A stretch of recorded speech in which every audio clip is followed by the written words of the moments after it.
పాలకులు మారినా ప్రభుత్వాలు మారినా సర్కారు బడుల తీరులో మాత్రం మార్పు రావడం లేదు. ప్రభుత్వ పాఠశాలల్లో కనీస వసతులు కరువయ్యాయి. విద్యా వ్యవస్థని పటిష్టం చేస్తామని ప్రభుత్వం చెప్తున్నా ఆచరణలో మాత్రం అమలు కావడం లేదు. పలుచోట్ల స్కూళ్లలో తాగునీటి సౌకర్యం, అదనపు గదులు వంటి మౌలిక వస్తువులైనా కూడా కల్పించడం లేదు. చాలా పాఠశాలల్లో మరుగుదొడ్లు, మూత్రశాలలు వంటి కనీస వస్తువులు లేవు. ఇక సిద్దిపేట జిల్లాలోని ఓ పాఠశాలకి కనీసం సొంత భవనం కూడా లేక విద్యార్థులు చదువుకు దూరం అవుతున్నారు.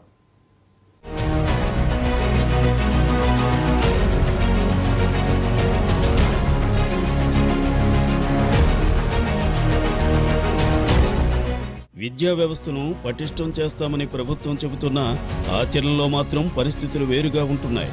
ప్రభుత్వ పాఠశాలల్లో మౌలిక వస్తువులు కొరవడుతున్నాయి. సరైన తరగతి గదులు లేక విద్యార్థులు, ఉపాధ్యాయులు అవస్థలు పడుతున్నారు. సిద్దిపేట జిల్లా మందపల్లి గ్రామ శివార్లోని పెట్టెలవాడలో పాఠశాలకు కనీసం సొంత భవనం కూడా లేదు.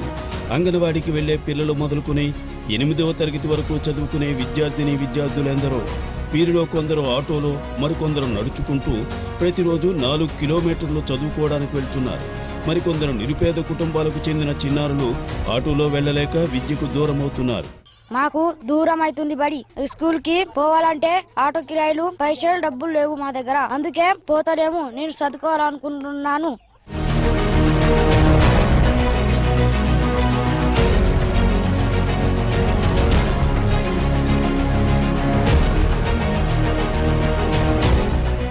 సిద్దిపేట అర్బన్ మండలం మందపల్లి గ్రామ శివార్లో ఎస్టీ నక్కల కులానికి చెందిన 10 కుటుంబాలు వలస వచ్చాయి.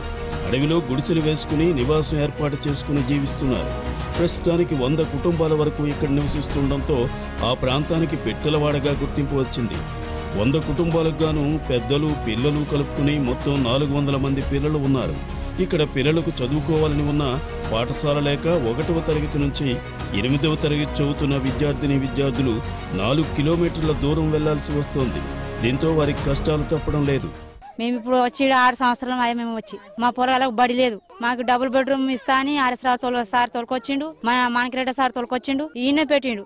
మాకింత గుంటడంత జాగలేదు. ఈ జాగ ఒక 2 ఎకరాల జాగ చూపెడితే ఈ 2 ఎకరాల జాగలో రోజులు ఒళ్ళిలే. ఎవరు నీ జాగ అయితే నీ జాగ, నీ భూమి అయితే నీ భూమి అని రోజులు ఒళ్ళి పెట్టుకుంటారు. నీళ్లు తాగుదామంటే నీళ్ళు మాకు. మనిషికి 1000 రూపాయలు తీసి ఒక బోర్ వేయించుకున్నాం. వేయించి ఆ బోర్ నీళ్ళే మేము తాగుతున్నాం. మాకింత నీళ్ళు కూడా ప్రభుత్వం మాకు సాయం చేయలే. ప్రభుత్వం మాకేం సాయం చూపెడతలేదు. కొంతమంది పిన్సిలు వస్తలేవు.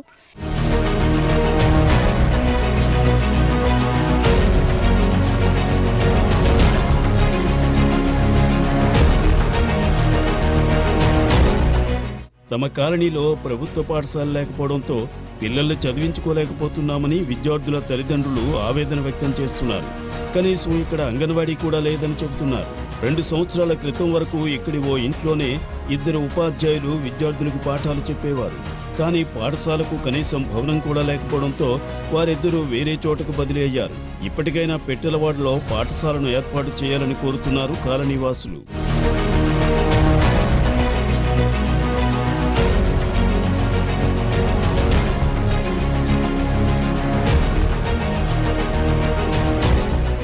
మరోవైపు అనేక సమస్యలతో ఇబ్బందులు పడుతున్నారు స్థానికులు.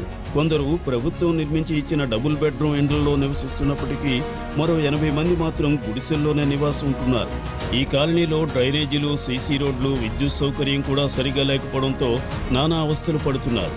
మరికొంతమందికి ప్రభుత్వం అందిస్తున్న పెన్షన్ కూడా రావడం లేదని చెబుతున్నారు. ప్రభుత్వం స్పందించి తమ కాలనీలో అన్ని వస్తువులు కల్పించాలని కోరుతున్నారు. మా గరీబోళ్ళకి ఇంత చూడాలి సారు. మీ ఏడిసి సావబడుతుంది సారు. మాకు దోషడి జాగా లేదు, మాకు ఇల్లు లేదు. మాకు గుడిసెలు అయితే గుడిసెలు లేచిపోతున్నాయి సారు. గాలికి కిందికి వెళ్ళి వరదలు వస్తున్నాయి సారు. పొరగలు ఎత్తుకొని కూర్చుంటున్నాం సారు. మాకు ఇల్లు లేక మాకు మస్తు గోస అవుతుంది సారు. మీరు సాయం చేస్తే ఎంతో 10 ఏళ్ళు అవుతాయి సారు. మీరు దండాలు పెడతాం సారు. మా గరీబోళ్ళకు మీరు మంచిగా చూడాలి సారు. మీ యాద్ చేసుకొని చస్తాం సారు.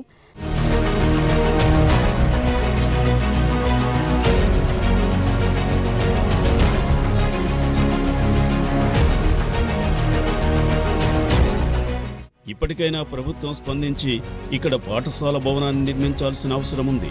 మౌలిక వసతులు, మంచి వాతావరణం నెలకొంటేనే విద్యా కుసుమాలు వికసిస్తాయి. పాఠశాలల్లో పూర్తి స్థాయిలో ఉపాధ్యాయుల నియామకం చేపడితేనే విద్యా ప్రమాణాలు మెరుగుపడతాయి.